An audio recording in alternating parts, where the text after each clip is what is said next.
Olá, senhoras e senhores, sejam bem-vindos a mais uma teleaula. O objetivo dessa teleaula de hoje é estar resolvendo alguns exercícios do Enem, do tema de ótica geométrica. São exercícios interessantes, exercícios recentes. E apesar de ser de ótica, ou seja, exercícios que, dentro do contexto das questões de física, cai uma questão de ótica, um tema de ótica, mas sempre vai estar caindo. Como sempre vai estar caindo, é importante que você acerte. Nem sempre são questões fáceis de se resolverem, às vezes são questões óbvias, mas muitas vezes são questões com conceitos profundos. Então, eu selecionei aqui algumas questões para discutir com vocês. Se tiverem mais questões, me mandem por e-mail pedidos para que eu possa resolver para vocês, tá bom? Então, vou compartilhar com vocês uma apresentação agora. Então, espera um momentinho.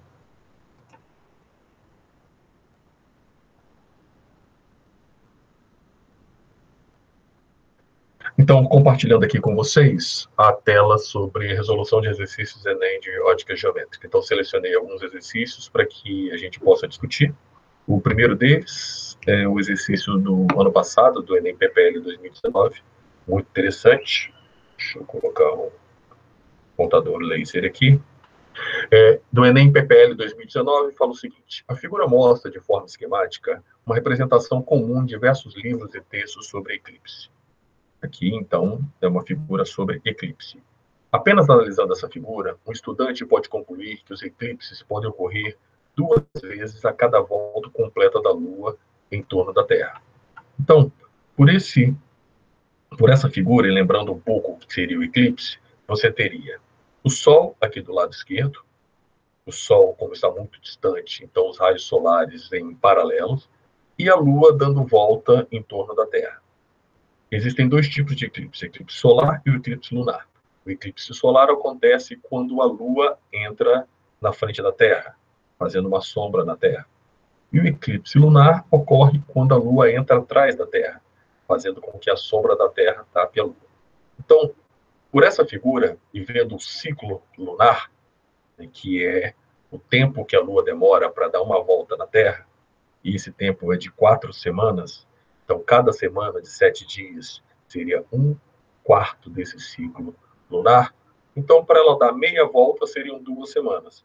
Então, em 2 semanas, ela estaria na frente do Sol e, depois de 2 semanas, estaria atrás na Terra. Então, você teria um eclipse a cada 2 semanas. Só que não é isso que acontece. Então, continuando aqui, apesar da figura levar a essa percepção, algumas informações adicionais são necessárias para se concluir que nem o eclipse solar, nem lunar ocorre com tal periodicidade. Não ocorre de 2 em 2 semanas. Por quê? Então, a pergunta é: a periodicidade dos eclipses ser diferente da possível percepção do estudante ocorre em que razão? Bom, para melhorar nossa percepção, eu trouxe uma outra figura. Então, a figura que o Enem traz é uma figura muito popular nos livros didáticos, que é a da órbita da Lua vista por cima. Então, vista por cima, você teria esse movimento. Na Lua nova, a Lua entraria na frente do Sol, tapando o Sol e fazendo com que tivesse uma sombra na Terra. Esse eclipse solar ocorre na Lua nova. 2 semanas depois, você teria a Lua cheia. Na Lua cheia, é a Terra que esconde a Lua, fazendo o eclipse lunar. Bom, por essa figura, aconteceria de 2 em 2 semanas. Só que, com a órbita da Lua vista de lado, o que você pode perceber que a órbita, que é o movimento da Lua em torno da Terra, não coincide sempre com o movimento da Terra em torno do Sol. Ou seja, a órbita lunar não é coincidente com a órbita da Terra. Como isso não acontece sempre, essa coincidência, somente quando a órbita da Lua e a órbita da Terra coincidem, é que você tem o eclipse. Por isso, a resposta correta seria da letra B. Então, ocorre em razão dos planos das órbitas da Terra e da Lua serem diferentes. Ou seja, como a Lua gira em torno da Terra, mas não no mesmo plano em que a Terra gira em torno do Sol, só quando ocorre a coincidência que você tem o eclipse. Então, é uma questão interessante e era uma questão não tão simples assim de se responder. Próxima questão, a questão do Enem oficial de 2019.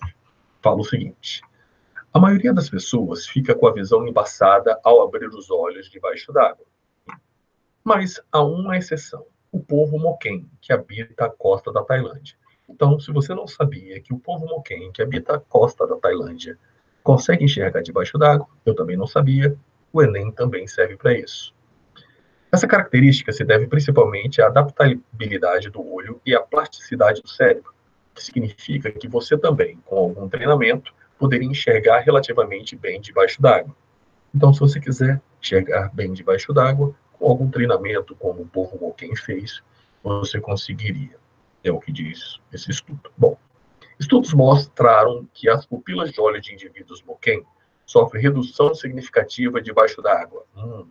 Então, a questão conceitual aí está na pupila sofrer redução significativa, ou seja, a pupila diminuir debaixo d'água. Bem, e daí? Faz com que os raios luminosos incidam quase paralelamente ao eixo óptico da pupila. Então, para que eles enxerguem melhor debaixo d'água, a pupila se contrai. O comando. A acuidade visual, ou seja, a capacidade de você conseguir enxergar bem, associada à redução das pupilas, é fisicamente explicada pela diminuição, e o que você tem aqui são vários fenômenos luminosos. Você tem a difração, tem a polarização, tem a refração, tem a reflexão. Para que você entendesse a questão, primeiro você teria que saber o que acontece com a luz ao passar na pupila. Então, vamos ao desenho aqui para recordar isso. O que é a pupila? A pupila é um buraco no olho, na verdade, um buraco na parte colorida do olho que a gente chama de íris. Então, a íris é a parte colorida do olho e a pupila é um buraco. E para que serve esse buraco? Para a luz entrar. A luz, ao entrar pela pupila, ela sofre um fenômeno.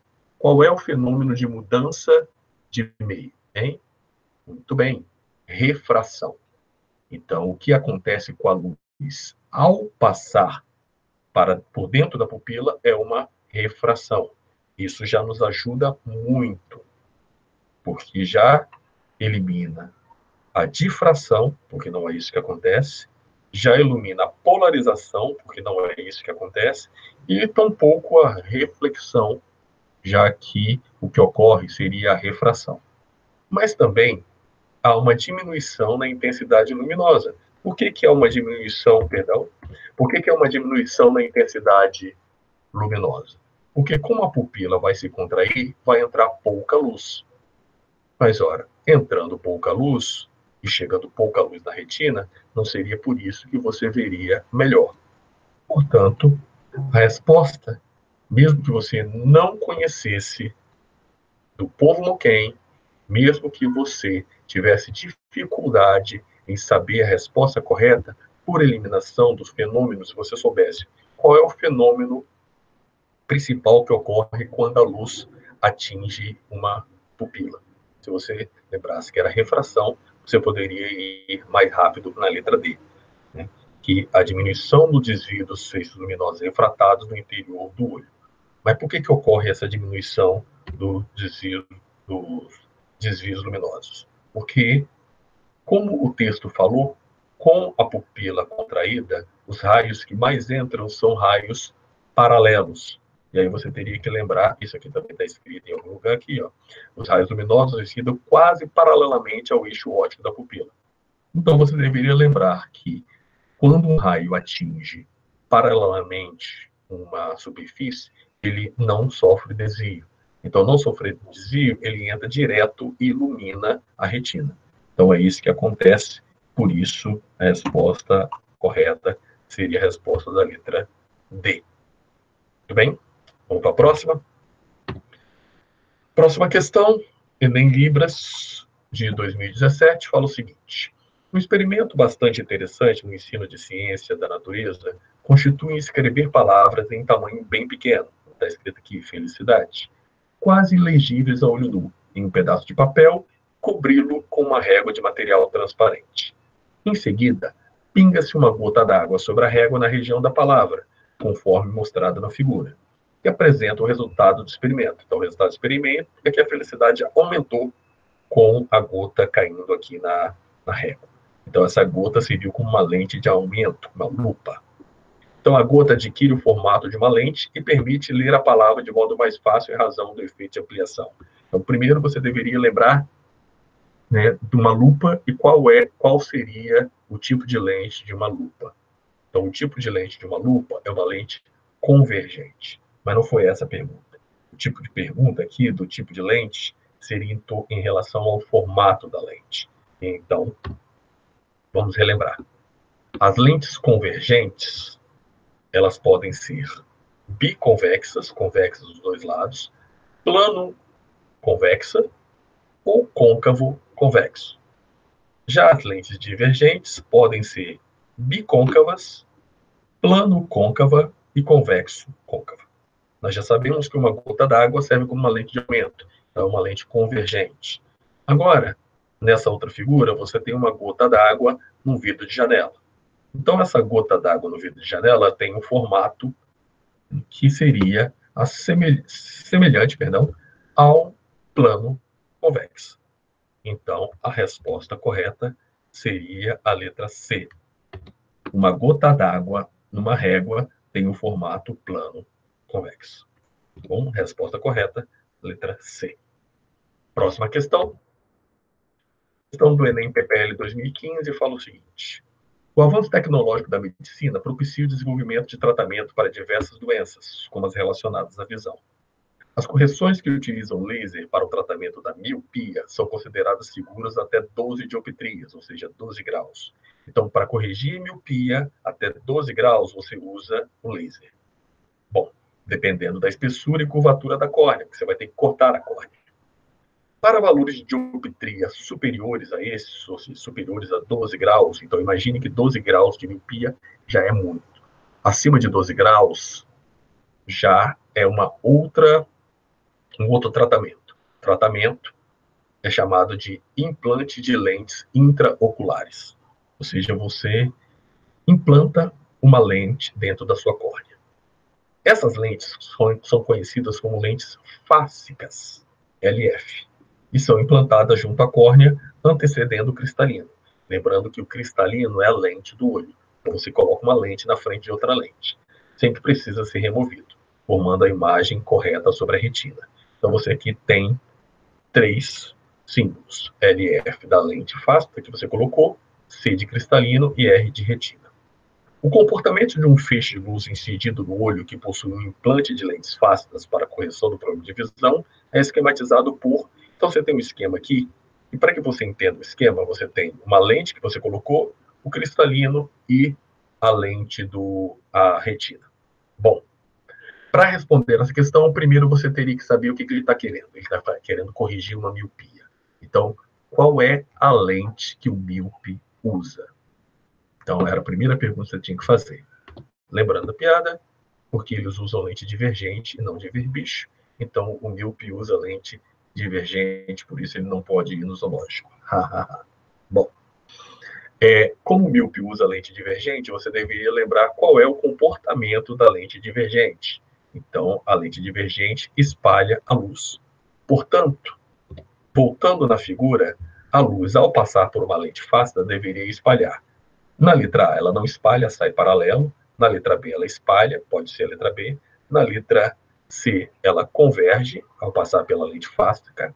Na letra D, ela também converge. E na letra E, ela espalha. Então, ela espalha na letra B e espalha na letra E. Depois que ela espalha, ela tem que passar pelo cristalino. O cristalino é uma lente convergente. Então, depois de passar no cristalino, ela tem que convergir. Na letra E, ela continua divergindo. Ela converge para a retina na letra B. Portanto, a resposta correta é a letra B, porque ao passar pela lente fástica para corrigir miopia, ela diverge, lente divergente, e ao entrar no cristalino, ela converge para a retina. Resposta correta, letra B de bola. Próxima questão, Enem PPL 2012. Em um experimento, coloque-se glicerina dentro de um tubo de vidro liso. Em seguida, parte do tubo é colocada em um copo de vidro que contém glicerina e a parte do tubo imersa fica invisível. Então, entenda. Você tem um tubo, um recipiente, coloca glicerina, depois você coloca dentro de um copo com glicerina e você desaparece com o tubo. Se você nunca viu esse experimento, ou nunca tentou realizar esse experimento, né, nas aulas de física, lembra quando você tinha que ganhar ponto, fazer experimento? Algumas pessoas fizeram esse tipo de experimento. Como é que seria ele? Aqui. Aqui você tem um tubo com glicerina, mas dentro de um copo com água. Você consegue ver o tubo fora da água e dentro da água você tem uma refração. Perceba que é um desvio fazendo aparentemente uma imagem maior. Aqui você já tem um tubo com a glicerina e por fora também glicerina. Qual a diferença entre essas duas imagens?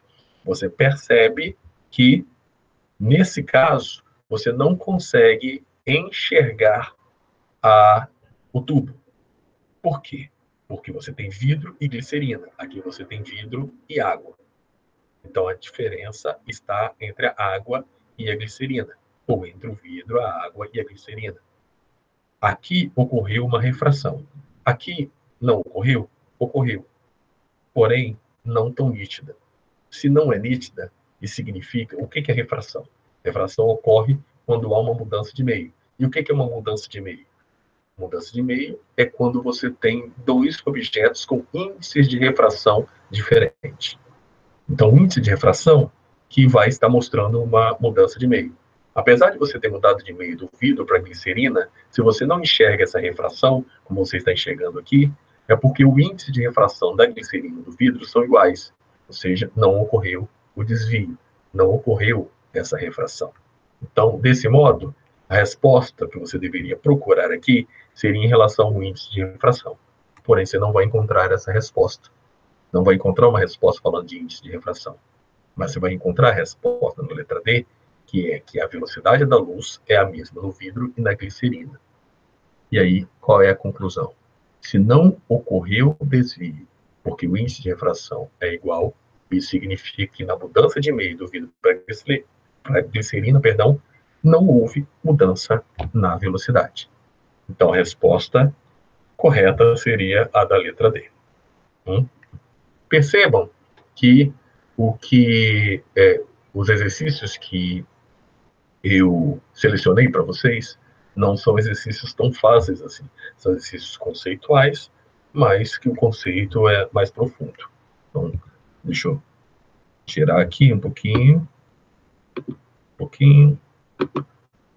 Parei a apresentação, voltei para me despedir de vocês, né, dessa teleaula. Então, a ideia da teleaula aqui era pegar alguns exercícios importantes de ótica geométrica. Então, façam a lista, tirem dúvidas e, se tiver alguma outra dúvida, pode voltar a me procurar. Um abração, fiquem com Deus, cuide-se, vai ficar tudo bem.